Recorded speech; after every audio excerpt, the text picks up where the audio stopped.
Okay, let's see this question.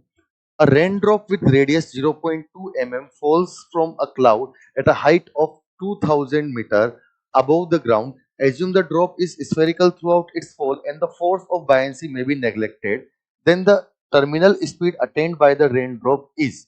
हमें से यहाँ टर्मिनल वेलोसिटी पूछी गई है, तो यहाँ पर हम जो कंसेप्ट यूज करेंगे that concept will be viscosity का कंसेप्ट हम लोग बेसिकली यहाँ पर यूज करने वाले हैं। हमसे क्या बोला गया है? हमसे बोला गया है कि इस टाइप से मान लीजिए हमारी कोई ड्रॉप है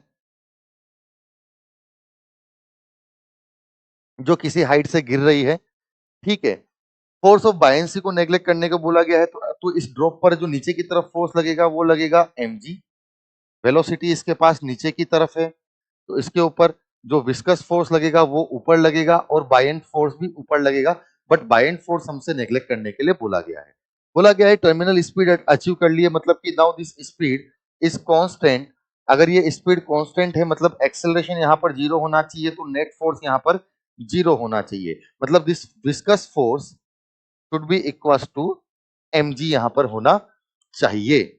हमसे पूछी गई है कि ये टर्मिनल स्पीड कितनी होगी, तो आइए इसको सॉल्व करते हैं। हमें यहाँ पर समझ में आया कि टर्मिनल स्पीड के लिए क्योंकि बाइंड फोर्स तो जीरो हो रहा है, तो this viscous force should be equal to mg। Viscous force को अगर लिखा जाएगा तो लिखा जाएगा 6 pi eta R V should be equal to mg को लिखा जाएगा। तो बेसिकली यहाँ पर ये वाटर बबल है, रेन ड्रॉप है यहाँ पर ये वाटर का, तो इसका जो मास लिखा जाएगा वो लिखा जाएगा density of water into 4/3 pi R cube into G. तो बेसिकली पाई से यहाँ पर पाई कैंसिल आउट हो जाना चाहिए, this will cancel out by 3, this will cancel out by 2, R से basically R square cancel out हो जाना चाहिए। तो हमें तो बेसिकली ये टर्मिनल वेलोसिटी चाहिए, तो this terminal velocity will be nothing but 2/9। यहाँ पर क्या बच जाएगा?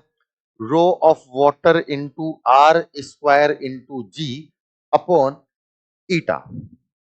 अब हम इस पे बेसिकली वैल्यूज पुट कर देते हैं, तो 2/9 इंटू डेंसिटी ऑफ वाटर हमें दिया हुआ है, डेंसिटी ऑफ वाटर हमें दिया हुआ है 1000 यहाँ पर दिया हुआ है, तो 10⁻³ इंटू रेडियस हमें दिया हुआ है कितना 2 mm, तो मतलब लिखा जाएगा कि 0.2 mm यहाँ पर दिया हुआ है, तो 0.2 इंटू 10⁻³ का होल स्क्वायर इंटू जी का वैल्यू यहाँ पर दिया हुआ है 10 प्लस कोफिशिएंट ऑफ विस्कोसिटी की अगर बात करें तो कोफिशिएंट ऑफ विस्कोसिटी दिया हुआ है 1.8 into 10⁻⁵ so it will be 1.8 into 10⁻⁵।